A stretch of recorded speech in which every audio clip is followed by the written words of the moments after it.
সুপ্রিয় দর্শক মণ্ডলী, ফ্রন্টলাইন দেখার আমন্ত্রণ জানাচ্ছি আপনাদের সবাইকে। দর্শক মণ্ডলী, আমাদের সঙ্গে রয়েছেন হাসান হাফিজ, কালার কণ্ঠের সম্পাদক, সভাপতি, জাতীয় প্রেস ক্লাব। ধন্যবাদ আপনাকে, অনেক ধন্যবাদ। এরপরে আছেন সাইদ আবদুল্লাহ, ধন্যবাদ, ফ্রিল্যান্স জার্নালিস্ট এবং মানবাধিকার কর্মী। আপনাকেও সাইদ আবদুল্লাহ, আপনাকেও স্বাগত জানাচ্ছি স্টুডিওতে। ধন্যবাদ। আমি একটু বাম দিকে যাই। অবশ্যই। হাসান হাফিজ, আপনি নিশ্চয়ই লক্ষ্য করেছেন যে বাংলাদেশের রাজনীতিতে হঠাৎ করে একটা উত্তাপ ছড়িয়ে পড়েছে। কী কারণ তাও জানেন আপনি, কিন্তু দুর্ভাগ্য হচ্ছে এই উত্তাপের মধ্যে দিয়ে এই অভ্যুত্থানের এক বছর যেতে না যেতেই, বা এক বছর যায়ও না এখনো, ওই অভ্যুত্থানের শক্তিদের মধ্যে বিভক্তি স্পষ্ট হয়েছে। এটাকে আপনি কীভাবে দেখেন? আর আপনি জানেন যে একটি হত্যাকাণ্ডকে কেন্দ্র করেই এই রাজনীতির এই টালমাটাল অবস্থা। সার্বিক অর্থে আপনি কীভাবে দেখছেন?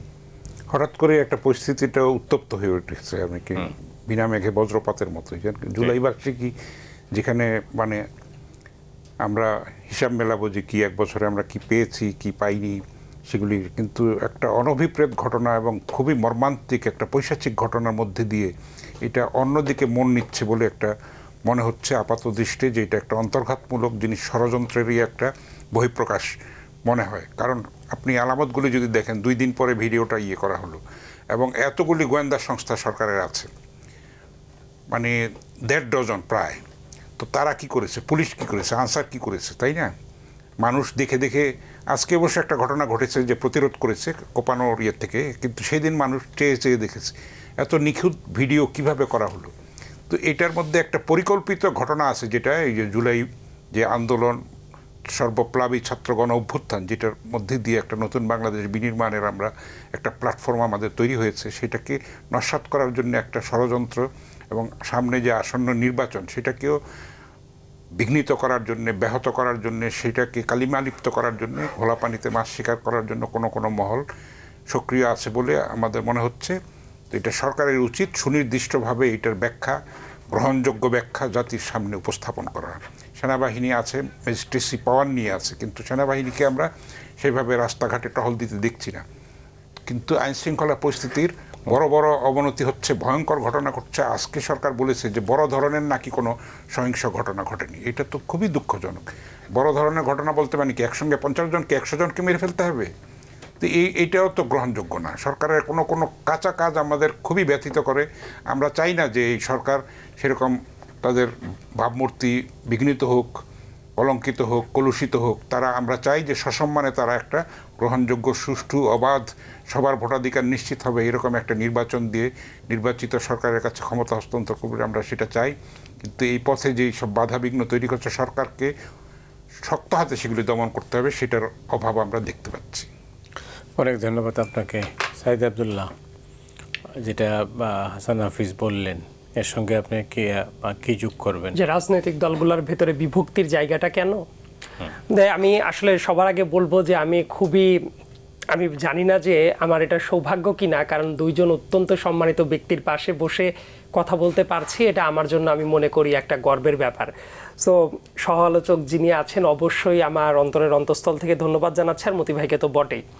যে আলোচনাটা সাম্প্রতিক সময়ে হঠাৎ করে কয়েকদিনের ভেতরে মনে হচ্ছে যে প্রচণ্ড উত্তাপ ছড়িয়ে পড়ছে রাজনীতিতে, আসলে এটা হওয়ারই কথা ছিল। কেউ যদি মনে করে যে এটা হঠাৎ করেই গরম হয়ে গেল, ব্যাপারটা এরকম না, বরং এটা একটা সিস্টেমেটিক ডিজাইনই করা ছিল, যে এই সব সময়ে এসে এইভাবে ঘন ঘন উত্তপ্ত অবস্থা তৈরি হবে, এবং সেটাকে একটা এক্সকিউজ পয়েন্ট হিসেবে তৈরি করে এমন কোনো মানুষ এমন কোনো চাল চালার চেষ্টা করবে যেটা এখন পর্যন্ত অনেক মানুষ অবগত না। আমি খুবই সুস্পষ্টভাবে কেন এই কথাটা বলছি, এর পেছনে একটা কারণ আছে। কারণটা আমি একটু ব্যাখ্যা করার চেষ্টা করি। লেটসে আমরা সেদিন পুরান ঢাকার যে ঘটনাটা দেখতে পারলাম, যে কোনো একটা ঘটনা ঘটাটা অত্যন্ত অমানবিক, যেভাবে মানুষটাকে মারা হয়েছে কোনো অবস্থাতে ডিফেন্ড করার কোনো সুযোগ নাই। এইটা আসলে কোনো সভ্য দেশ তো দূরে থাক, অসভ্য দেশেও এইভাবে মারা এটা কখনো জায়েজ হয়ে যায় না। এবং রাজনৈতিক দলগুলোর অবশ্যই দায় আছে। প্রত্যেকটা ঘটনার রাজনৈতিক দলগুলোর ক্রেডিবল এবং ট্রান্সপারেন্ট ওয়েতে বিচার করা উচিত, তাদের কর্মীদের বিরুদ্ধে ব্যবস্থা নেওয়া উচিত, এবং এই মানুষগুলো যাতে পরবর্তীতে ক্ষমতায়িত না হয় সেটাও নিশ্চিত করাটা জরুরি। আমার কোশ্চেনটা অন্য জায়গায়। দেশের ট্যাক্স পেয়ারদের মানি নিয়ে এই যে পুলিশ সিস্টেম, এটা তো ট্যাক্স পেয়ারদের মানিতে আছে এখনো। আমলাতন্ত্র বলেন, প্রত্যেকটা জিনিস বলেন, সরকার বলেন, প্রত্যেকটা ট্যাক্স পেয়ারদের মানিতে আছে। তো ঘটনা ঘটার পরবর্তী 48 ঘন্টা নিষ্ক্রিয় কিভাবে থাকলো? যে ঘটনার এই ধরনের ছবি আছে, সিসি ক্যামেরার ফুটেজ আছে, ওই এলাকায় এই ঘটনাটা ঘটার পরে ঠিক কয়েক গজ দূরে আনসার ক্যাম্প ছিল। অবশ্যই তাহলে এটা রিপোর্টেড হওয়ার কথা ছিল। এটা যদি রিপোর্টেড হতো ঠিক মতো এবং আইন শৃঙ্খলা বাহিনী যদি ট্রাই করতো, ঢাকা শহরে 48 ঘন্টার ভেতরে কোনো অপরাধী গ্রেপ্তার হয় না, এর কোনো নজির নাই, তাহলে কেউ না কেউ একটা ডিজাইন করে এই 48 ঘন্টা সময় অতিক্রম হয়ে যাবে এই ধরনের একটা সিস্টেম তৈরি করে রেখেছিল এবং তারপরে অনলাইনে আসবে, শুক্রবারে সরগোল হবে, তারপরে একটা ব্যবস্থা হবে। এই 48 ঘন্টা যে নিষ্ক্রিয় থাকলো, এর পেছনে স্বরাষ্ট্র উপদেষ্টার দায়টা কোথায়? এইটা নিয়ে বাংলাদেশের সিভিল সোসাইটির মানুষ একটা সিঙ্গেল বারের মতো আঙ্গুল তুললো না, অ্যাজ ইফ সরকার নামে কিছু নাই। রাজনৈতিক দলের আমি অবশ্যই দোষ দিচ্ছি, প্রথমেই দোষ দিচ্ছি, তাদের কর্মী যারা আছে তাদেরকে কন্ট্রোল করা তাদের দায়িত্ব, না হলে ধরনের ডিসিপ্লিনারি অ্যাকশন নেওয়ার সুযোগ ছিল। আমার মনে হয় এই জায়গাটা আরও ইমপ্রুভ করার জায়গা আছে। তাদের ডিসিপ্লিনারি টিম থাকতে পারে, একটা স্বকীয় টিম যেটা তাদের অ্যাক্টিং চেয়ারপারসনের সাথে রিপোর্টেড থাকবে, এবং এই ব্যাপারটার সাথে যারা আছে পরবর্তীতে তারা কোনোভাবেই ক্ষমতায়িত হতে পারবে না, এগুলো আলাদা আলোচনা। কিন্তু তারা তো এটাও বলেছে যে গ্রেপ্তার করার কথা, 48 ঘন্টার ভিতরে গ্রেপ্তার তো করলো না বটেই, এবং এর পরবর্তীতে যে ধরনের কার্যকলাপ দেখা গেল তাতে আমার কাছে মনে হচ্ছিল এটা অবশ্যই উস্কে দেওয়ার কাজ। এবং স্বরাষ্ট্র উপদেষ্টা যিনি বসে আছেন, আমি দেখলাম অনেক জায়গায় বলা হচ্ছে যে এই যে বিভিন্ন মানুষের ক্ষোভ, অবশ্যই ক্ষোভটা থাকা উচিত এই টাইপ ঘটনা দেখার পরে, কিন্তু এইটার ভেতরেও কিন্তু ইন্টারন্যাশনাল গোষ্ঠী ছিল। যদি নাই থাকে তাহলে এত বড় একটা ঘটনা ঘটলো, ডক্টর মোহাম্মদ ইউনূসের নামে একটা স্লোগান নাই, স্বরাষ্ট্র উপদেষ্টার নামে একটা স্লোগান নাই, অথচ এই সরকারের আমলে অনেক জায়গায় ল অ্যান্ড অর্ডার সিচুয়েশন খুব বাজেভাবে ডিটোরিয়েট করেছে। এটা ডাটা ধরে ধরেই দেখানো যায়। এবং সবচেয়ে নির্লজ্জপনা আজকে দেখলাম, মানে গভর্নমেন্ট অফ বাংলাদেশের যে পেজটা আছে, অফিসিয়াল ফেসবুক পেজে এই সরকারের বিগত 10 মাসের অপরাধের ডাটা চিত্র যেগুলো দেওয়া হলো এবং একটা তুলনা করা হয়েছে, প্রথম 6 মাসের তুলনা, যে এই জানুয়ারি থেকে শুরু করে জুন মাস পর্যন্ত এবং অন্যান্য বছরের তুলনা।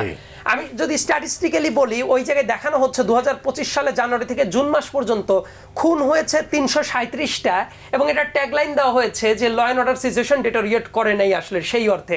কিন্তু যে জিনিসটা বলা হয় নাই সেটা হলো মাত্র 6 মাসের কাহিনী।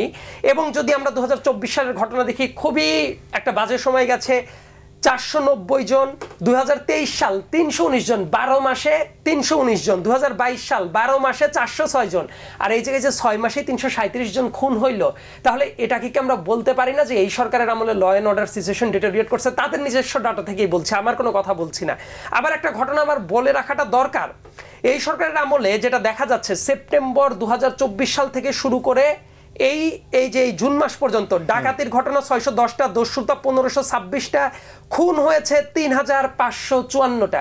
এই যে ডাটাগুলো যখন আমরা দেখছি, রাজনৈতিক দলগুলোর পর ঠিক আছে অনেকেই দেখলাম 100টা, 110টা, 120টা দায় দিচ্ছে, সেটা কতটা গবেষণা করে করা আমি নিশ্চিত না, এই জন্য কোনো কনক্লুসিভ রিমার্ক করব না।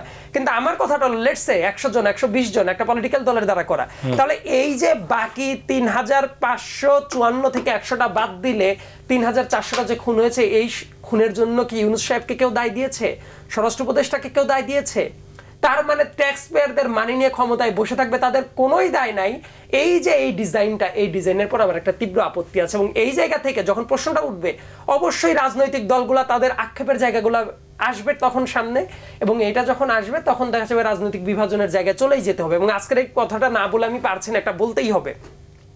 একটু আগেই একটা ফেসবুকে স্ট্যাটাস দেখলাম এনসিপির, মানে হঠাৎ করেই বড় একজন নেত্রী হয়ে গেছেন এনসিপির, তাজনুবা জাবিন। উনি একটি স্ট্যাটাস দিয়েছেন অনেকগুলো পয়েন্ট ধরে ধরে, ওই পয়েন্টের ফেসবুক স্ট্যাটাসের 8 নম্বর যেটা পয়েন্ট, উনি নিজে বলছেন যে ভারত থেকে, মানে পাশের দেশ থেকে হঠাৎ করেই এসে 8 বছর পরে এসে একজন বড় নেতা হয়ে গেছে, অমুক হয়ে গেছে, তমুক হয়ে গেছে, তাকে নিয়ে কেন কোনো সন্দেহই করা যাচ্ছে না, হ্যান ত্যান অনেক কিছু। আমার প্রশ্নটা হলো, সালাউদ্দিন আহমেদ গুমের শিকার হয়েছিলেন এবং গুমটা হইল শেখ হাসিনার নিকৃষ্টতম একটা অংশ, এবং সেই ব্যাপারটাকে জাস্টিফাই করছে এই নয়া বন্দোবস্ত ফলানো দলের একজন নেত্রী। তার মানে উনি গুমের ব্যাপারটাকে নাকশ করছেন, এবং এইটা যখন দেখবে বিএনপির নেতাকর্মীরা, তারা কি মিছামিছি ঐক্য নিয়ে পড়ে থাকবে? অর্থাৎ এই ঐক্য বিনষ্টের দায় একজন দুইজনের না, প্রত্যেকটা দায়িত্বশীল জায়গা থেকে ঘাটতির জায়গাটা আছে, সরকারের তো অবশ্যই দায় আছে। অনেক ধন্যবাদ। এই ঐক্য বিনষ্ট করে কি লাভ? একটা মহল চাচ্ছে যে একটা স্থিতিশীলতা নষ্ট করার জন্য, এবং সেই ষড়যন্ত্রটা দেশের মধ্যেও আছে, দেশের বাইরেও আছে, পরিষ্কার। সেটা তো ভারত বারবার বলেছে যে এই সরকারের সঙ্গে আমাদের সেরকম কোনো সমঝোতা হবে না। এটা ইন্ডিয়ান সেনাবাহিনী প্রধানও বলেছেন। তাদের মুখপাত্র কয়েকদিন পর পর ছোট একটা ঘটনা ঘটে সেগুলি নিয়ে সিরিয়াস তারা আগের থেকে তৈরি হয়ে থাকে বলার জন্য। আর ইন্ডিয়াতে যে এরকম মুসলিমদের উপরে যে সব নির্যাতন হচ্ছে, আমরা তো এই ব্যাপারে কিছু বলছি না। দিল্লিতে যে কৃষক বিদ্রোহ হচ্ছে সেখানে নিয়ে তো আমরা গান লিখি না, তাই না? এখন শাহবাগে যখন আন্দোলন হয়, তখন যখন ফেসিবাদের উত্থান হয়, তখন প্রণব মুখার্জি এসে বলে যে আমার প্রাণ চাচ্ছে ওখানে যেতে, তাই না? সেগুলি তো দেখতে হবে আমাদেরকে, এগুলি একদম শর্ট আউট করতে হবে। আসলে বাংলাদেশকে মাথা উঁচু করেই থাকতে হবে, এবং ভারতকে বাংলাদেশকে সমমর্যাদায় ন্যায্যতার ভিত্তিতে বন্ধুত্ব হতে হবে। পরিষ্কার কথা, এটার মধ্যে কোনো রাস্তা নাই। আপোষ করার নতজানু স্বামী স্ত্রীর সম্পর্কের অবসান হয়েছে, সেটা পরিণতি যেখানে ছিল সেখানেই গেছে। আমরা এটা ভবিষ্যতে পুনরাবৃত্তি দেখতে চাই না। ছাত্ররা যেটা লড়াই করে এনেছে সেটাকে আমরা সংহত করতে চাই, স্থায়ী করতে চাই। যত ঐক্য নষ্টকারী যত ষড়যন্ত্রই আসুক, অন্তর্ঘাত আসুক, ভায়োলেন্স আসুক, এইসব মব নামে যেসব, এগুলি অনেক সময় ক্রিয়েটেড এটা জিনিসটা মনে হয়। তো যেটা সাইদ বললেন সেটা ঠিকই আছে। এগুলির থেকে ফেস করে আমরা মোকাবেলা করে করে আমরা এগিয়ে যাব সামনের দিকে, আমাদের অভিষ্ট লক্ষ্যের দিকে এগিয়ে যাব। নির্বাচন হতেই হবে, কারণ দেশ আলটিমেটলি রাজনৈতিক নেতাদের হাতেই থাকবে। অন্তর্বর্তী সরকার, আমি বারবার অন্যান্য টকশোতে আমি বলি, তাদের সততা এবং দেশপ্রেম নিয়ে আমি প্রশ্ন তুলি না, কিন্তু দক্ষতা, বিচক্ষণতা, দূরদর্শিতা, কোনো ক্ষেত্রে লোভ নিয়ে আমি সমালোচনা করি। তারা কিভাবে বলে যে মানুষ বলছে যে 5 বছর আমাদের ক্ষমতায় থাকতে হবে, এগুলি তো খুবই অমার্জনীয় জিনিস, এবং কোনো অ্যাকশান আমরা দেখি না।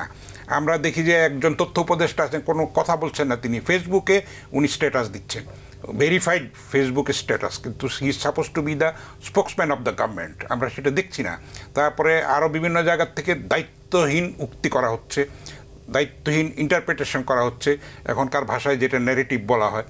তো আমরা সেগুলি চাই না। আমরা চাই যে একটা পরিপক্কতার পরিচয় দিক, বিচক্ষণতার পরিচয় দিক। 1 বছর হয়ে গেছে এই সরকারের, এখন কিন্তু হানিমুন পিরিয়ড বহু আগে ওভার হয়ে গেছে, এবং কোনো অন্তর্বর্তী সরকার এত দীর্ঘ সময় ক্ষমতায় থাকেনি, এবং এত ম্যাসাকার কখনো হয় নাই। আমরা যদি সেটা তুলনামূলক স্টাডি করি সেটা দেখতে পাবো।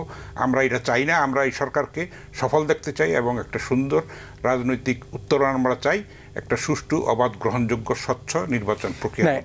হাসান হাফিজ, অভ্যুত্থানের শক্তিগুলোর মধ্যে যে বিরোধ লক্ষ্য করা যাচ্ছে, তাহলে এই বিরোধ রেখে নতুন বন্দোবস্ত কিভাবে হবে? এইটার মধ্যে আসলে অভ্যুত্থানের শক্তি, আপনারা এটা মনে রাখতে হবে, তারা তরুণ, তারা কিন্তু ভালো করে শনাক্ত করতে পারে না কোনটার পরিণতি কি, একটা পরিপক্কতার মধ্যে দিয়ে তারা এখনো আসেনি। সুতরাং তাদেরকে আমি দোষারোপ করতে চাই না।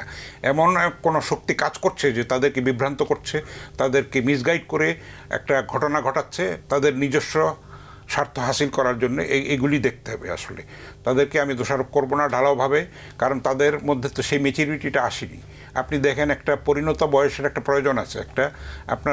আমাদের রাষ্ট্রপতি হতে হলেও 35 বছর লাগে, তাই না? আপনার নবুয়ত পেতে হলেও 40 বছর লাগে। সব কিছুর মধ্যে তো একটা বয়সের একটা ব্যাপার আছে, তাই না? একটা ম্যাচুরিটির ব্যাপার আছে। তো সেগুলি এখন ওদের কাছ থেকে এটা আমরা আশা করি না। এটা দায়িত্ব আমাদেরই, যারা আমরা বয়স্ক, যারা রাজনৈতিক শক্তি, তাদের দায়িত্ব এইটাকে সঠিক পথে পরিচালনা করা, তাদেরকে মোটিভেট করা, তাদেরকে চিহ্নিত করে দেওয়া যাবে কোনটার পরিণতি কী।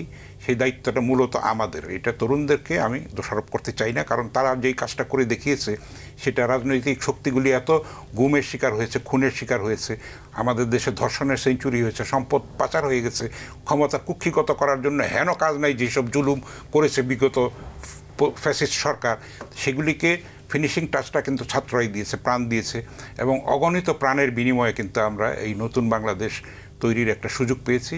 সুতরাং তরুণদেরকে সঙ্গে নিয়ে পথ চলতে হবে। তারা বিভ্রান্ত হলে, তারা ভুল করলে সেটা শুধরে দেওয়ার দায়িত্ব আমাদের। তাদেরকে সেইভাবে অনুপ্রেরণা দিতে হবে, উদ্বুদ্ধ করতে হবে। ধন্যবাদ। সাইদ, আপনি নিশ্চয়ই লক্ষ্য করেছেন যেটা হাসান হাফিজ বললেন, সেখান থেকে আমরা একটা জিনিস পেলাম যে তিনি বলছেন যে এই কাজগুলো করতে হবে। করবে কে? যারা করবে তারাই তো বিভক্ত। আমার কাছে এটা একটা মিক্সড ফিলিংসের জায়গাটা আছে। কিরকম? যেমন আমার কাছে মনে হয় যে রেসপন্সিবিলিটির জায়গাটা, যেমন ভাইয়ের কথা যদি বলি যে উপর থেকে নিচের দিকে যে জার্নিটা, যে গাইড করা, মেন্টরিং করা, এটা যেমন গুরুত্বপূর্ণ, আবার একই সাথে আমাদের বয়স বিবেচনায় আমাদেরও কিন্তু মেন্টরশিপটা নেয়ার মতো মানসিকতাটা রাখাটা উচিত। মানে শুধু যদি একদিকে আমরা এক্সপেক্ট করি যে এটা হবে, আসলে তো হবে না। কারণ আমি যদি সিনিয়র যারা আছেন বিভিন্ন লাইনে তাদের কাছে গিয়ে তো আমারও পরামর্শ পাওয়ার দরকার হতে পারে, কিন্তু আমরা যদি সেইটাকে বেয়াদবির পর্যায়ে নিয়ে যাই সব সময়ে, তাহলে তো দেখা যাবে তাদের মনেও কষ্টটা লাগতে পারে যে না, এরা তো বেয়াদবি করছে। এবং এই জায়গায় গণ অভ্যুত্থানের পক্ষের শক্তি যারা ছিল, পুনরায় এই যে তাদের ভিতরে বিভক্তির যে জায়গাটা, এই জায়গাটা আমি এখনো দেখি হাসিনার প্রশ্নে সবাই মোটামুটি একমতই আছে, কিন্তু বিভক্তির জায়গাটা কেন তৈরি হচ্ছে? আমার কাছে মনে হয় যে এই জায়গায় এক একজনের এক একটা রাজনৈতিক বাস্তবতা আছে, এক একজনের এক একটা রাজনৈতিক ফিলোসফি আছে। হঠাৎ করে কোনো কোনো তত্ত্ববিদের কথা শুনলে মনে হয় যে ঐক্যমত্য কমিশনের কাজ হইল বাংলাদেশের সবাই এক লাইনে দাঁড়ায় যাবে, একই মতে তাদের বশ্যতা স্বীকার করতেই হবে। কেউ যদি মনে করে যে এই ব্যাপারে আমি একমত না, তাহলেই যদি ব্যাপারটা এমন হয় সে সংস্কার বিরোধী, এই ব্যাপারটা আসলে ধোপে টিকবে না। এবং এই ট্যাগিংটা অনেক জায়গায় করা হচ্ছে। আবার অনেক জায়গায় রাজনীতিটাকে আমি আমার ছোট মাথা দিয়ে যেটা বুঝি যে একটা আর্ট অফ কম্প্রোমাইজের খেলা, যে নেগোসিয়েশন এই জায়গায় খুব গুরুত্বপূর্ণ একটা এলিমেন্ট। হাসিনার আমলে নেগোসিয়েশনের জায়গাটা অন্তত পক্ষে বিগত 10 বছরের ভেতরে ছিল না। হ্যাঁ, দুই একটা জায়গায় নেগোসিয়েশনের জায়গা হয়তো বা ছিল। যারা এখন বড় বড় তত্ত্ববিদ হয়ে গেছে তারাই 2024 সালের ইলেকশনের আগে ইনসাফ কায়েম কমিটি খোলার মতো হাসিনার নির্বাচনকে বৈধতা দেওয়ারও কাজ তারা করেছে। এই ব্যাকডোর কাজ তারা করেছে, কিন্তু পরবর্তীতে এটার জবাবদিহিতা তাদের করতে হয় নাই। সো এখন তারা অনেক বড় বড় পণ্ডিত হয়ে গেছে। কিন্তু আমি যদি সামারিলি বলি যে এইভাবে আলোচনায় যে বসার জায়গাটা, যেমন ঐক্যমত্য কমিশনে কোথায় কোথায় বিরোধ হচ্ছে এটা নিয়ে খুব বড় বড় আলোচনা হচ্ছে। অনেক চমৎকার চমৎকার জায়গায় তো একমত পোষণ করেছে রাজনৈতিক দলগুলা, সেই জায়গায় কিন্তু খুব একটা কথা নেই। যেমন আমি যদি গতকালের কথা বলি, প্রধান বিচারপতি নিয়োগের প্রশ্নে খুব চমৎকার ঐক্যমত্য হয়েছে যে ঠিক আছে, জ্যেষ্ঠতার ভিত্তিতে নিয়োগ পাবে, কিন্তু কোনো রাজনৈতিক দল যারা মনে করতে পারে যে আমরা ক্ষমতা আসতে পারি, তাদের ইস্তেহারে যদি দিয়ে দেয় যে আমরা প্রধান 2 জনের ভেতর থেকে সিনিয়রিটির ভিত্তি থেকে নিয়ে আসবো একজন, পারফেক্টলি ফাইন। সো এটা একটা চমৎকার ডিসিশন। তারপরে জরুরি অবস্থা জারির যে ব্যাপারটা, এই জরুরি অবস্থা জারি করতে পারে as per constitution president of Republic of Bangladesh, কিন্তু এই জায়গায় কাউন্টার সাইনের দরকার হইতো প্রধানমন্ত্রীর। সেই প্রধানমন্ত্রীর জায়গাটাকে একচ্ছত্রভাবে না রেখে এটা যখন মন্ত্রিসভার স্ট্যাটাসে নামিয়ে নেওয়া হচ্ছে, এবং সেই মন্ত্রিসভার স্ট্যাটাসে একটা ব্যাখ্যা, ইন্টারপ্রিটেশন, যেটা প্রধান উপদেষ্টার একজন বিশেষ সহকারী মনির হায়দার সাহেব, ওনার একটা ইন্টারপ্রিটেশন আমি দেখলাম যে ওই ক্যাবিনেটের অংশ হিসেবে যেহেতু বিরোধী দলের নেতাও ওই ধরনের স্ট্যাটাস পাবেন, অর্থাৎ তারও একটা অনুমোদনের দরকার হবে, পারফেক্টলি ফাইন। এবং আরেকটা ব্যাপার যেটা মিসইউজ করার জায়গা ছিল প্রাইম মিনিস্টারের, যে অন্তর্কোন্দল বা কোনো কিছুর ভিত্তিতেই উনি জরুরি অবস্থা জারি করে দিতে পারতো, এই জায়গাটাও কিন্তু পুরোপুরি বন্ধ করে দেওয়া হচ্ছে, অর্থাৎ এটা মিসইউজ করারও জায়গা নেই। রাজনৈতিক দলগুলোতে একমত হয়ে গেছে। আর্টিকেল 70 বাংলাদেশের কনস্টিটিউশনে যদি একটাও চেঞ্জ না হইতো, আমি জাস্ট একটা চেঞ্জ দেখতে চাইতাম, that is article 70। As of now যে অবস্থায় আছে ওই অবস্থা থেকে চেঞ্জ করার জন্য শুধুমাত্র অর্থ বিল এবং আস্থা বিলের এই দুইটা জায়গা বাদ দিয়ে এই আর্টিকেল 70 যে এমবার্গো সেটা তুলে দেওয়ার জন্য প্রত্যেকটা রাজনৈতিক দল একমত হয়ে গেছে। তত্ত্বাবধায়ক সরকার ব্যবস্থা নিয়ে বিএনপিকে যদি ট্যাগ দেওয়া হয় যে বিএনপি সংস্কার চায় না, বিএনপির জায়গা থেকে 4 থেকে 5টা অল্টারনেটিভ অপশন দেওয়া হয়েছে তত্ত্বাবধায়ক সরকার ব্যবস্থা কিভাবে চলতে পারে। যেমন এতদিন যেটা ছিল, ওই আমি যদি 50 অ্যামেন্ডমেন্টের আগের কথাটা বলি, প্রধান বিচারপতি যিনি ছিলেন যার বয়স 75 বছর পার হয় নাই এমন কোনো ব্যক্তি, এবং লাস্টে একটা অপশন হিসেবে প্রেসিডেন্টের হাতেও রাখা হচ্ছিল। তো এই জায়গাটা তাহলে দেখেন, এই জায়গায় কিন্তু মিসইউজ হতে পারতো। কেউ একজন মানে দলীয় যদি একটা এজেন্ডা রাখতো যে আমি প্রধান বিচারপতি হয়ে গেছি, বাই ডিফল্ট ওনার একটা ইন্টেনশন থাকতেই পারতো, আমি অনুগত থাকলেও হয়তো আমি প্রধান বিচারপতি হব। সো এই ব্যাপারটাকে ট্যাকেল করার জন্য অনেকগুলো প্রস্তাব দেওয়া হয়েছে। যেমন সেই প্রস্তাবের ভেতর আমি দেখলাম 4 জন মেম্বারের ভেতর 2 জন ভাগ হয়ে যাচ্ছে, যে প্রধানমন্ত্রী, ওই সাইডে স্পিকার, বিরোধী দলের নেত্রী, তারপর অন্য দলের স্পিকার। মানে আলটিমেটলি এই যে সমন্বয়ের জায়গাটা, আবার প্রেসিডেন্টের ভোট দেওয়ার একটা জায়গা, আবার বিরোধী দল তো বটেই, যদি ওই সিস্টেমটা না হয় তৃতীয় বিরোধী দল যারা হতে পারে, দরকার হলে আরো একটা উইং, এই যে নিয়ে এসে যে সমঝোতার চেষ্টা, এটা তো চমৎকার একটা ব্যাপার। সো রাজনৈতিক জায়গা থেকে ঐক্যমতের জায়গাটা আছে, আমি এতটা নৈরাশ্যবাদী না, কিন্তু অনেক জায়গায় এটা পোট্রে করার চেষ্টা করা হচ্ছে যে রাজনীতিটা খারাপ, অমুক খারাপ, তমুক খারাপ। এতে করে খারাপ রাজনীতির বিকল্প কি? অবশ্যই ভালো রাজনীতি। কিন্তু কেউ কেউ গোপনে কলকাঠি নাড়ছে বোধহয় এইভাবে যে খারাপ রাজনীতির বিকল্প হলো বিরাজনীতিকরণ, এবং বিরাজনীতিকরণ যদি করা যায় তাহলে এই ক্ষমতার মধু যারা খাবে বাংলাদেশের সাথে তারা ভালো না, এই জিনিসটা পোট্রে করার চেষ্টা। অনেক ধন্যবাদ হাসান হাফিজ। আপনি বলছেন নির্বাচনের বিকল্প নেই, কিন্তু এখন কেউ কেউ বলছেন যে নির্বাচনের দরকার কি? সেই তো আমরা তো এখন কত কিছু দেখছি, সব আসনে জিতে যাবে এরকম। তার মানে তো এটা ঠাট্টা করে বলা যায় যে একটা গেজেট নোটিফিকেশন করে দিলেই হয়, রাষ্ট্রের অর্থ বেঁচে যায়, হানাহানি বেঁচে যায়, তাই না? তো এগুলি তো কোনো কথা হলো না, এগুলি তো হলো কাঁচা কথা, খুবই মানে অপরিপক্ক কি বলবো রাজনীতির পাঠ নিতে হবে। এটা অনেক অনেক পথ আমাদের পাড়ি দিতে হবে।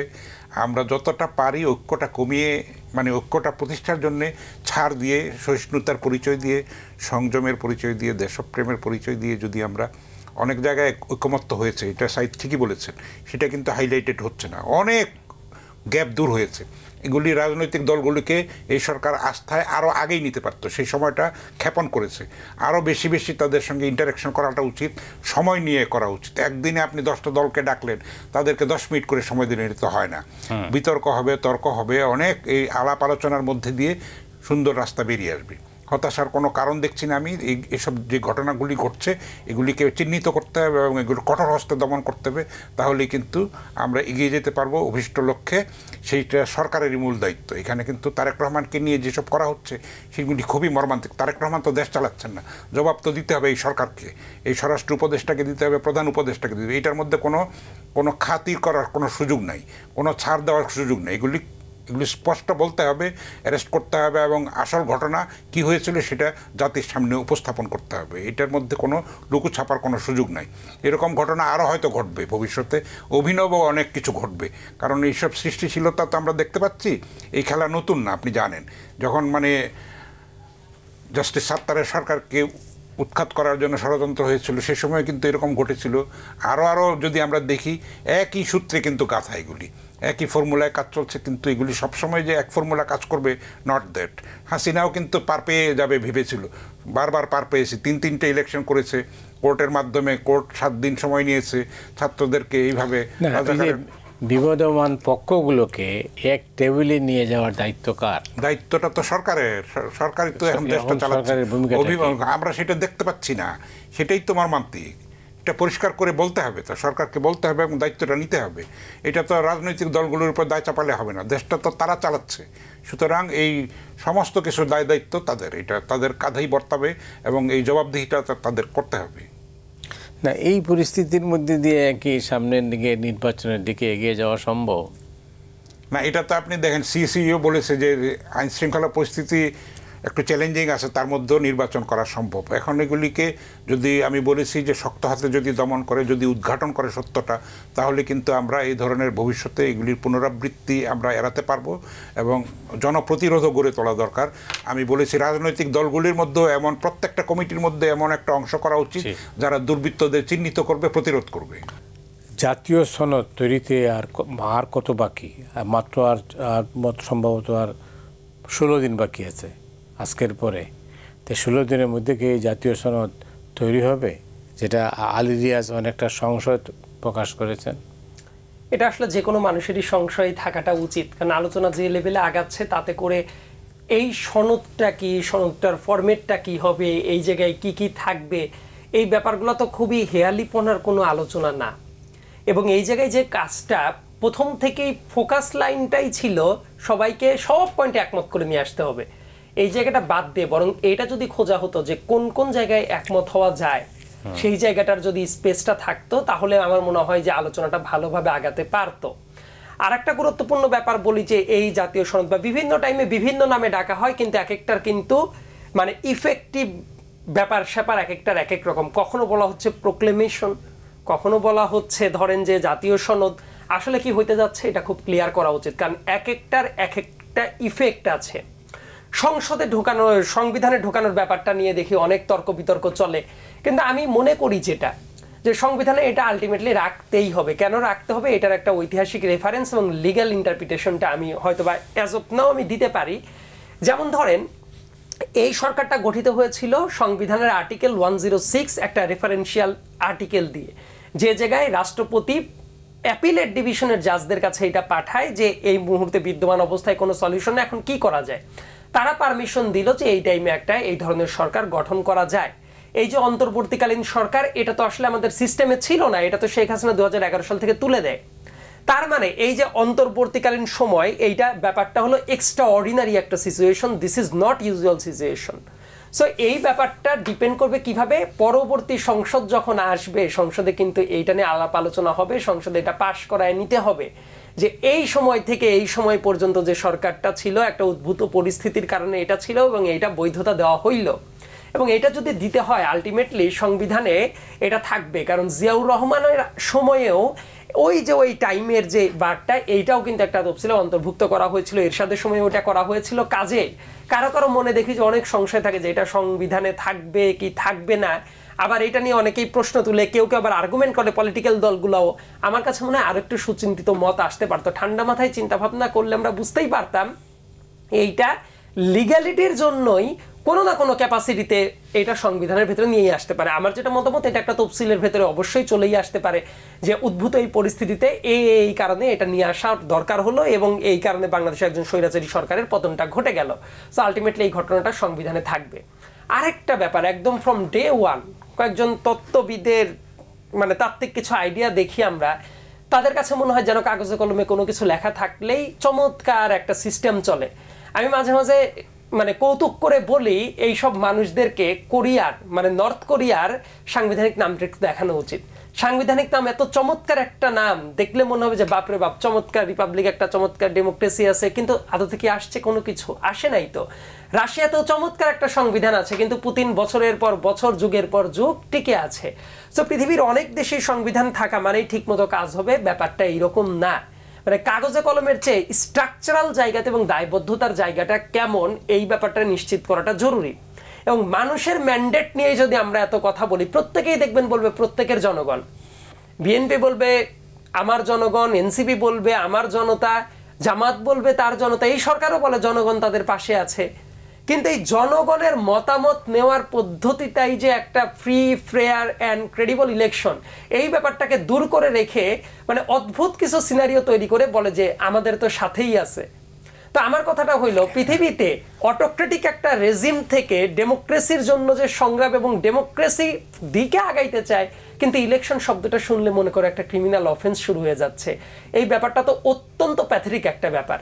এবং এই যে বিভিন্ন সনদ বলেন, বিভিন্ন স্ট্রাকচার বলেন, এই জায়গাগুলোর চেয়েও বাংলাদেশের প্রাতিষ্ঠানিক সংস্কারগুলো জরুরি। আমি তো দেখতে চাই রাজনৈতিক দলগুলো ভুল করবেই, খুবই স্বাভাবিক। আমি বলছি না যে রাজনৈতিক দলগুলা বিএনপি বলেন, জামাত বলেন, এনসিপি বলেন সব ফেরেস্তা হয়ে যাবে, দরবেশ হয়ে যাবে, না। এরা ভুল করবে, ভুল করার শাস্তিটা কি? জনগণ তাদেরকে ভোট দিবে না, যে কাজটা অতীতেও বহুবার দেখা গেছে। এই কারণে অ্যান্টি ইনকামবেন্সি বাংলাদেশের রাজনীতির সাথে সবসময় ছিল। কিন্তু আপনি ভোটিং ব্যবস্থাকেই যদি বন্ধ করে দেন, তারপরে এসে আমার জনগণ আমার জনতা, শেখ হাসিনাও বলতো যে দেশের জনগণ তার সাথে আছে। বিবিসিতে যে ইন্টারভিউ দিয়েছে সে আরো অনেকগুলো জায়গায়, কিন্তু দেশের জনগণ কি তার সাথে ছিল? নাই। অতএব জনতাকে অনেক সময় এই কারণেই দেখবেন অনেকে তটস্থ করে যে 200 টাকায় ভোট বিক্রি করে দিয়ে দেয়। এমনকি ডক্টর মোহাম্মদ ইউনূসের প্রতি আমার কিন্তু মানে ইমেন্স রেসপেক্ট আছে, আমি তাকে অত্যন্ত শ্রদ্ধা করি এবং শ্রদ্ধা করার জন্যই কিছু কিছু জায়গায় সমালোচনাও করি। তার কারণ হলো আমি অন্যদের মতো তোতাপাখি হইতে চাই না। যারা আজকে তার প্রশংসা করছে, 2023 সালে তাকে যখন কোর্টের বারান্দায় দৌড়াতে হয়েছে, বাংলাদেশের কতজন মানুষ তার পেছনে দৌড়িয়েছিল? বরং যারা তখন তাকে সুৎখর বলে গালি দিত, এখন তারা তাকে দেবতা মানে। কিন্তু আমি তাকে পছন্দ করি জন্যই এইটা বলি, ডক্টর মোহাম্মদ ইউনূস যখন বিদেশের মাটিতে যায়, বিদেশের জায়গায় যখন ইন্টারভিউগুলো দেয়, তখন সে যে ইন্টারভিউগুলো দেয় সেই ইন্টারভিউগুলোতেও কিন্তু তার অনেক স্যাটিসফ্যাক্টরি রিমার্কটা থাকে না।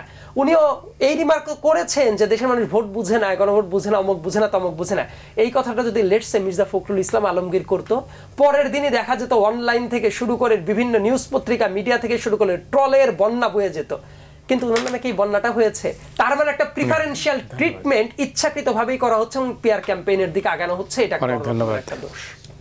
হাসান হাফিজ, আবার ফিরে আসি এই যে সোহাগ হত্যাকাণ্ড নিয়ে। আপনি বলেছেন যে গোয়েন্দা ব্যর্থতা ছিল, আপনি এটাও বলছেন প্রায় 1.5 ডজন গোয়েন্দা সংস্থা আছে, তারা ব্যর্থ হয়েছে। কিন্তু মিডিয়াকে দায় এড়াবে কীভাবে? 48 ঘন্টায় মিডিয়া কোনো খবরই রাখলো না। এই মিডিয়া, একজন মিডিয়ার মানে নেতা হিসেবে আপনি কিভাবে দেখছেন? সেটা তো আছে, মিডিয়ার দায়িত্ব আমাদের নিতে হবে। কারণ আপনি মিডিয়া হঠাৎ করেই যে আমরা দরবেশ হয়ে যেতে পারবো না। 15 বছর আমরা শৃঙ্খলিত ছিলাম, নিয়ন্ত্রিত ছিলাম, আমরা জুলুম নিপীড়নের শিকার হয়েছি, রক্তাক্ত হয়েছে।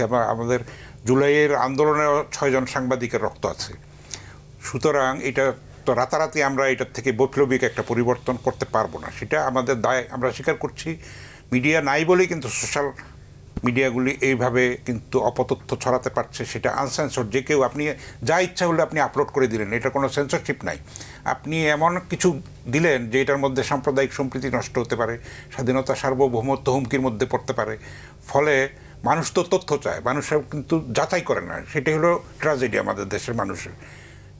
এই কারণে কিন্তু অপতথ্যগুলি ছড়ায়। মিডিয়া যদি সেই আস্থাটা ফিরিয়ে আনতে পারে, সঠিক মূলধারার যে মিডিয়া তারা যদি সঠিক তথ্যটা দিতে পারে, তাহলে কিন্তু আস্থাটা ফিরে আসতে পারে। এটা সময় লাগবে, একটু সময় লাগবে, আমরা চেষ্টা করছি।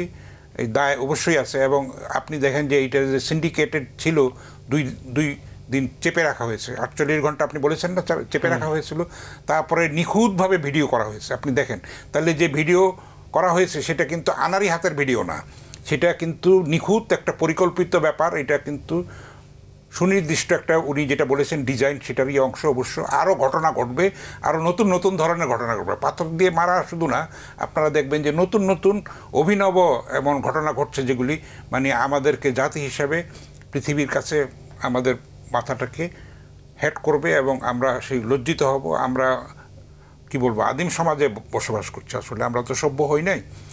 তাহলে কিন্তু এই ঘটনা ঘটতে পারে না এবং সেটার প্রতিরোধও সেইভাবে রাজনৈতিক দলগুলিও সোচ্চার হয় না সেইভাবে, তাই না? তারা গভর্নমেন্টের উপরে সেভাবে চাপও সৃষ্টি করতো। এটার জন্য তো কোনো যমুনা ঘেরা হয় নাই, তাই না? যে এটার সুষ্ঠু বিচারের দাবিতে যার যার ক্ষুদ্র ক্ষুদ্র গোষ্ঠী স্বার্থ নিয়ে মধ্যরাতের একটা সংস্কৃতি চালু হয়েছে এই দেশে।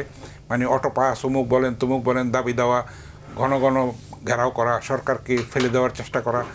সেটার সব কিছুর ওষুধ হলো একটা শক্তিশালী রাজনৈতিক সরকার, যারা জনতার ভোটের ভিত্তিতে ক্ষমতায় থাকবে এবং জবাবদিহিতার মধ্যে থাকবে। কোনো ভুলভাল করলে, ফাউল করলে সেটা পরবর্তীকালে সেটা জবাবদিহি করতে হবে এবং মানুষ তাদেরকে রিজেক্ট করবে।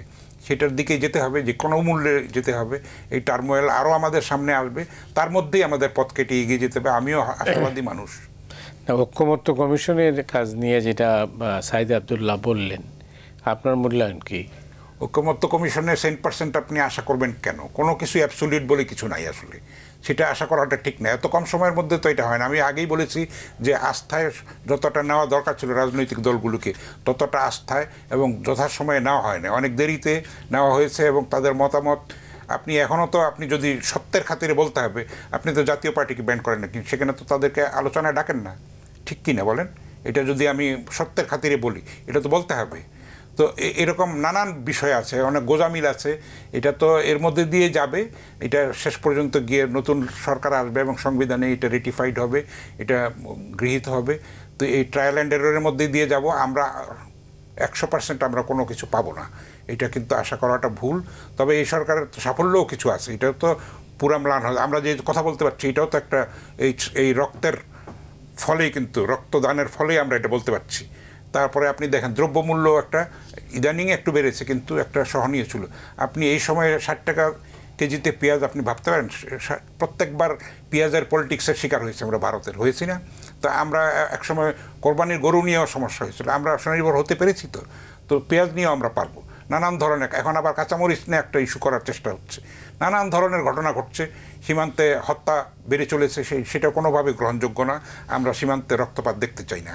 আমরা মাথা উঁচু করে দাঁড়াতে চাই, সমতার ভিত্তিতে বন্ধুত্ব চাই। মুক্তিযুদ্ধে আমাদের সহায়তা করেছে ভারত, আমরা কৃতজ্ঞ, কিন্তু আমরা মাথা বিক্রি করে দিই নাই। অনেক ধন্যবাদ। বাংলাদেশ তো একটা নতুন রাজনীতি আশা করে, তাই না? মানুষের, দেশের জনগণ, আমরা কি নতুন রাজনীতি পেতে যাচ্ছি? কয়েকটা শব্দ আমার খুব মাথায় বাজে: দায় ও দরদের রাজনীতি, নয়া বন্দোবস্ত। এই শব্দগুলা এতটাই বেশি মাত্রায় শুনেছি, এখন আমার কাছে বারবার করে মনে হয় নয়া বন্দোবস্ত বাতিলের জন্য সংস্কার দরকার। আর দায় ও দরদ শব্দটা এত বেশিবার করে শুনেছি, মনে হচ্ছে দায় ও দরদেরও সংস্কারটা জরুরি। কেন আমি এই কথাটা বলি যে নতুন বন্দোবস্ত আদতেও হয়েছে কিনা? মুখ দিয়ে প্রচুর নতুন বন্দোবস্তের কথা হচ্ছে। ঠিক আছে, আমি তর্কের খাতিরে ধরে নেই বাংলাদেশের ট্রেডিশনাল রাজনৈতিক দল যারা আছে তাদের ফাইন্যান্সিয়াল হিসাব যেটা, সেটা একটা সিস্টেমেটিক ওয়েতে গড়ে ওঠে নাই। সেটা অবশ্যই একটা ত্রুটি। বেটার ডেমোক্রেসি আশা করলে কোনো না কোনো দিন তাদেরও এটা করতে হবে এবং সেদিকে আগাতেই হবে। তাহলে নতুন যে তরুণদের দল, মানুষ তো এক্সপেক্ট করে তাদের ফাইন্যান্সিয়াল ট্রানজ্যাকশনের হিসাবটা থাকবে খুবই সাউন্ড অ্যান্ড ক্লিয়ার। কিন্তু আদতে যেটা দেখা গেল, তারাও বিভিন্ন জায়গায় চাঁদাবাজিটা করে বেড়াচ্ছে। আমি বলছি না যে কারো জন্যই চাঁদাবাজি করাটা উচিত, কারো জন্যই এটা করা উচিত না, কোনো রাজনৈতিক দলের জন্যই না। কিন্তু বাংলাদেশের ব্যাপারটা কি, এই মুহূর্তে একজন ধরেন যে ট্রেডিশনাল অনেক বৃদ্ধ মানুষ, পুরাতন ধ্যান ধারণার মানুষ, উনি যদি এই কাজগুলা করে, মানুষের খারাপ ইকুয়াল খারাপ জিনিস, কিন্তু পারসেপশনটা হলো চোখ হয়ে যায়।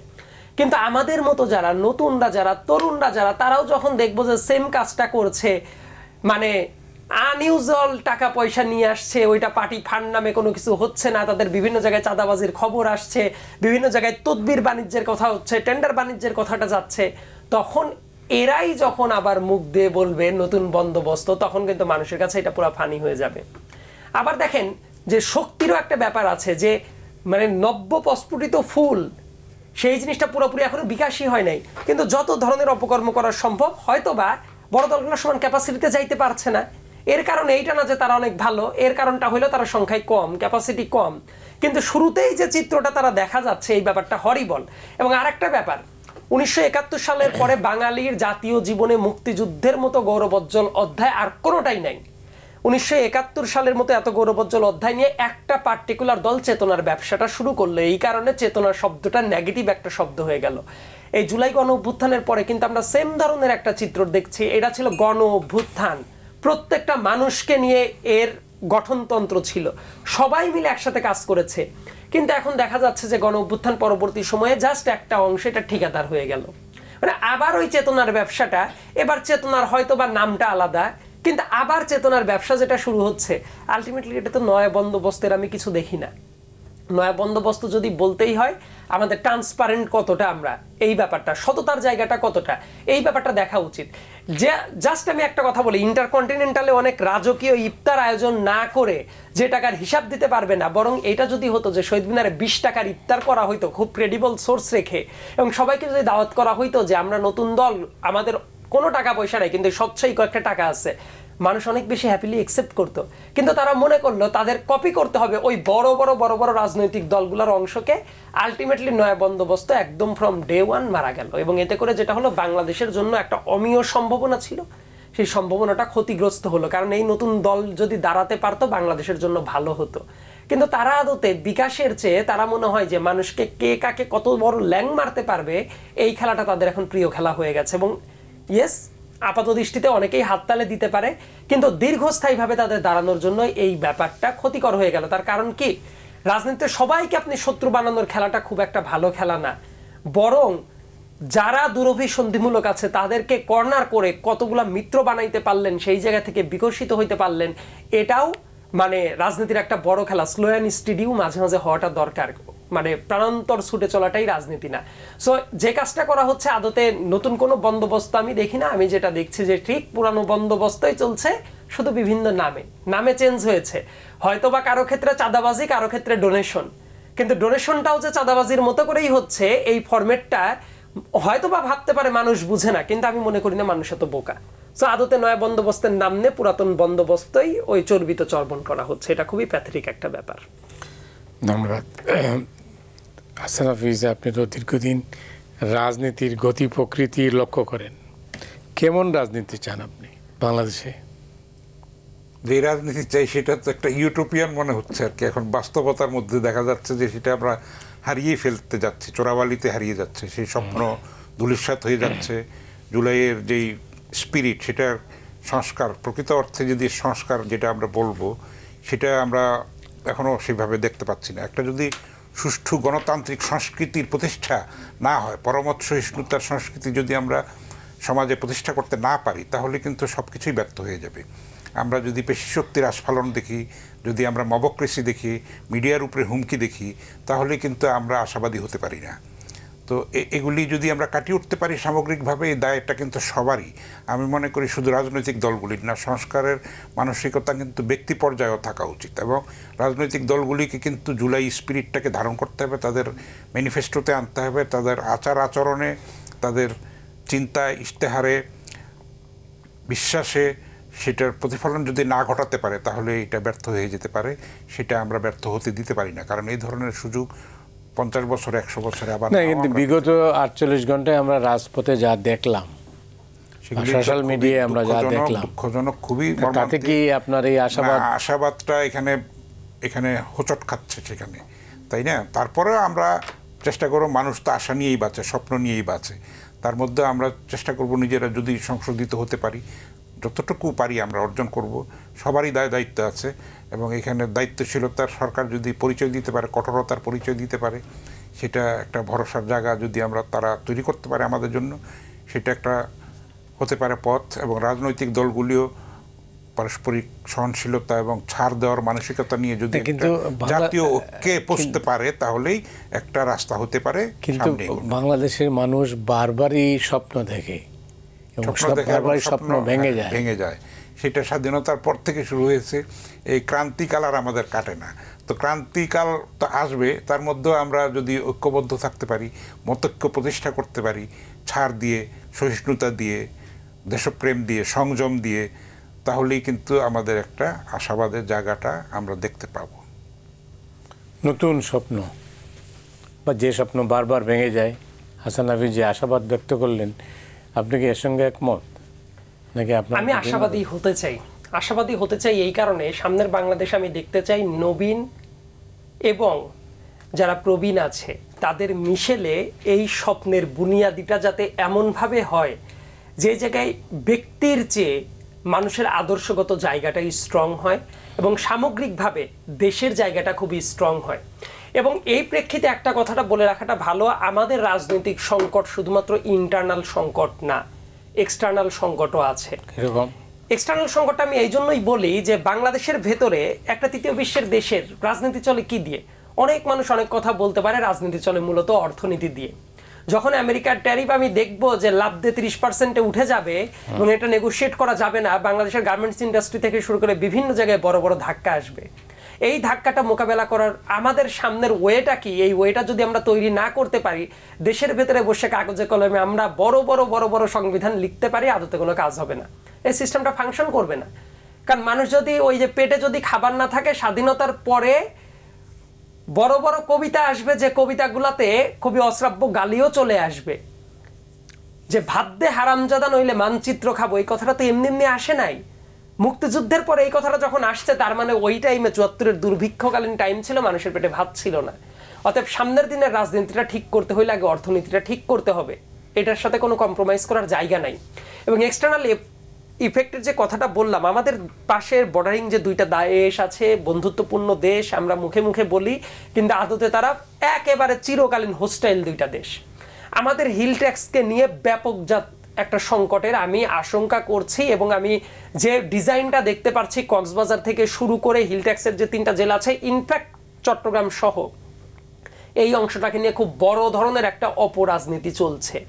এবং পৃথিবীর যে মেরুকরণ চলছে, বাণিজ্যিক মেরুকরণের দিকে যদি বলি মার্কিন লবি, ওই সাইডে চাইনিজ লবি, এবং রাজনৈতিক ক্ষেত্রেও যদি দেখি এই সাইডে ব্রিক্সকে কেন্দ্র করে যেভাবে গড়া হচ্ছিল, কিন্তু আমেরিকা যেভাবে ব্রিক্সের দিকে নজর দিচ্ছে, তাতে করে সামনের দিনে এই ভারতকে ট্যাকেল করা, আমেরিকার স্বার্থটা দেখা, চীনের সাথে সম্পর্কটা কেমন হবে, এই প্রত্যেকটা বলয়কে ঠিকমতো ট্যাকেল করাটা খুবই মুশকিলের একটা ব্যাপার হবে। এবং এটাকে ট্যাকেল করার জন্য আমাদের মাথায় রাখতে হবে ইন্ডিয়া আসলে কি চায়। মানুষ মনে করে এক্স দলকে চাই, ওয়াই দলকে চাই, না, ইন্ডিয়া চাই যে বাংলাদেশে একটা দুর্বল সরকার থাক। একটা দুর্বল সরকার থাকলে সে যেভাবে চাবে সেভাবেই হবে। একটা শক্তিশালী সরকার থাকলে মানুষের সাথে ওই সরকারের যে কানেকশনটা থাকে, ওই কানেকশনের পর ভিত্তি করে সে অনেক কিছু করার চেষ্টা করতে পারে। যেমন বাংলাদেশে আর এই তো 1 বছর পরে গঙ্গার পানি বন্টন চুক্তি যেটা ছিল, গঞ্জেস ওয়াটার শেয়ারিং ট্রিটি, 1996 সালের যে চুক্তিটা ছিল, 30 বছর পার হয়ে যাওয়ার পরে এই মেয়াদটা শেষ হয়ে যাবে। এইটাকে কিভাবে নেগোশিয়েট করতে হবে, এই জায়গায় যদি একটা দুর্বল সরকার থাকে, এইটা করা ঠিকমতো সম্ভব হবে না। আর একটা দুর্বল সরকারের টাইমে এটা করা হয়েছিল। শেখ হাসিনা সরকার 1996 সালে যখন ক্ষমতায় আসে, একদম নতুন একটা সরকার, ভুল না করলে এটা তারিখটা ছিল 12 ডিসেম্বর 1996। ওই টাইমে ভারতের ইতিহাসে সবচেয়ে দুর্বলতম সরকার, যেটা তুলনা করা হয় রিসেন্ট অতীতে দেবগৌড়ার সরকারটাকে, কোয়ালিশন সরকারটা ছিল। এবং 2 ভাঙা সরকার এসে 1996 সালে যে পানির চুক্তিটা করলো, সেই চুক্তিটা ছিল আদতে একতরফা চুক্তি, যদিও মিডিয়াতে নানাভাবে হাইলাইট করা হয়েছে। এবং এই যে একতরফা চুক্তির কারণে আমরা এইটা নিয়ে ইন্টারন্যাশনাল ফোরামগুলোতে আগাইতে পারি না, বিভিন্ন জায়গায় অনেক কথাবার্তা বলতে পারি না। কাজেই আমরা শুধুমাত্র যদি বলি যে ভারতের আধিপত্যবাদ বিরোধী রাজনীতিটা করতে হবে, সেটা করার জন্য আমাদের দেশের সরকারকেও কিন্তু স্টেবল হইতে হবে। কিন্তু আমরা যদি মনে করি এই দেশে বিরোধী দল মানেই ওয়াকআউটের বিরোধী দল, এই জায়গায় বিরোধী দল হওয়া মানেই শুধুমাত্র বিরোধিতা করতেই হবে এই বিরোধী দল, এই সিস্টেমটা চলবে না। ভারতের অনেক কিছু খারাপ আছে, কিন্তু তারা দেশের স্বার্থে কিন্তু আবার এক হয়ে যায়। এমনকি ইন্দিরা গান্ধীর সময়ে উনি কিন্তু বিরোধী দলের নেতাকেও কোনো কোনো সময় স্টেটকে রিপ্রেজেন্ট করার জন্য ইন্টারন্যাশনাল ফোরামগুলোতে পাঠিয়েছিলেন। জওহরলাল নেহেরু ক্ষমতায় বসার পরে উনি নিজের হাতে একটা বিরোধী দল তৈরি করার চেষ্টাটা করেছিলেন। এগুলা কেন? ন্যাশনাল ইন্টারেস্টের স্বার্থে। সো সামনের দিনে আমাদের দেশের মিলিটারি ইন্টারেস্টের কথা যদি বলি, ইকোনমিক ইন্টারেস্টের কথা যদি বলি, এবং পার্টিকুলার কয়েকটা জায়গায় আমাদের এই সাইডে শুধু সরকারকে হাত পা বেঁধে ফেলবো যাতে শেখ হাসিনা না হয়ে যায়, এটা না। শেখ হাসিনা হওয়াটা খুবই এক্সেপশনাল একটা সিনারিও, সবাই ইচ্ছা করলেও হইতে পারে না। কিন্তু এই জন্য আমরা যদি মনে করি যে ঠিক আছে সরকারকে এমনভাবে আষ্টে পিষ্টে বাঁধবো যাতে করে সরকার এমনই ফ্রাজাইল হয় যে যে কোনো মুহূর্তে যাতে ভেঙে ফেলা যায়, এটা করলে আমাদের সামনে কিন্তু কোনো বাজে কোনো রেফারেন্সিয়াল ব্যাপারও হইতে পারে, যেটা আদতে দেশে দেখা যায় 5 বছর করে সরকারই টিকছে না, দেশের ইকোনমিটা ফ্র্যাজাইল হয়ে যাচ্ছে। কাজে আমাদের ইন্টারনাল থ্রেটের পাশাপাশি এক্সটার্নাল যেসব থ্রেট আছে সেগুলোও বিবেচনা নিয়ে একটা জাতীয় ঐক্যমত মানে কাগজে কলমের ঐক্যমত না, এটা বৃহত্তর স্বার্থে দেশের ইকোনমি যাতে ঠিক থাকে, আমাদের দেশের যাতে সভরেন্টি ঠিক থাকে, সেটাও যে অত্যন্ত গুরুত্বপূর্ণ। এই আলোচনাগুলা আমি অনেক সিভিল সোসাইটির আলোচনায় দেখি না, এটা হতাশাজনক। কিন্তু আমি আশাবাদী এই জন্য হতে চাই যেসব জায়গায় ঐক্যমতটা হওয়া সম্ভব, প্রত্যেকটা রাজনৈতিক দল যদি জাস্ট একটা জিনিস ব্লক না করে 5 বছর পর পর ফ্রি অ্যান্ড ফেয়ার ইলেকশন, তাতে করেই দেখা যাবে এই দেশের অনেকটা সংস্কার হয়ে যাবে। তার কারণ আপনি সুশাসন নিশ্চিত করতে পারবেন না, জনগণ আপনাকে ক্ষমতার চেয়ার থেকে সরিয়ে ফেলবে। এই জায়গাটা যদি ঠিক থাকে রাজনীতি একটা ভালো সময় আসতে বাধ্য। অনেক ধন্যবাদ আপনাকে। হাসান হাফিজ, হাতে মাত্র 60 সেকেন্ড আছে, 1 মিনিট। আমরা চাইবো যে সেই রকম সুষ্ঠু গণতান্ত্রিক সংস্কৃতি এদেশে প্রতিষ্ঠিত হবে এবং রাতারাতি আমাদের কোনো কিছু আশা করাটা ঠিক হবে না। বেশ কয়েকটা ইলেকশন যদি হয় তাহলে আমরা একটা সিচুয়েটেড পর্যায়ে 54 বছর তো চলে গেল, আর না, রাতারাতি সেটা তো এখন এরকম তো আর পরিবর্তনটা আসে নাই। এবার পরিবর্তনের চাহিদাটা একটু ভিন্ন। তো এখন একটা নতুন প্রেক্ষাপট তৈরি হয়েছে, সেটা আমরা একটু আশাবাদী হই এবং প্রত্যেকেই যার যার ক্ষেত্র থেকে দায়িত্বশীলতার পরিচয় দিই, সংযমের পরিচয় দিই, সহিষ্ণুতার পরিচয় দিই, জাতীয় মতৈক্য প্রতিষ্ঠার ক্ষেত্রে অবদান রাখি, নিজেদেরকে একটু বদলানোর চেষ্টা করি আমরা সময়ের উপযোগী করে, তাহলেই হয়তো একটা আশাবাদের জায়গা আমরা পেতে পারি। মানে আসুন আমরা সবাই বদলে যাই। না, কোনো কোনো ক্ষেত্রে তো বদলাতে হয়, তাই না? পরিস্থিতির কারণে তো বদলাতে হয়। অনেক ধন্যবাদ হাসান হাফিজ আপনাকে। ধন্যবাদ। সাইদ আব্দুল্লাহ, অনেক ধন্যবাদ আপনাকে। দর্শক মণ্ডলী, আজ এ পর্যন্তই। আপনারা সবাই ভালো থাকুন।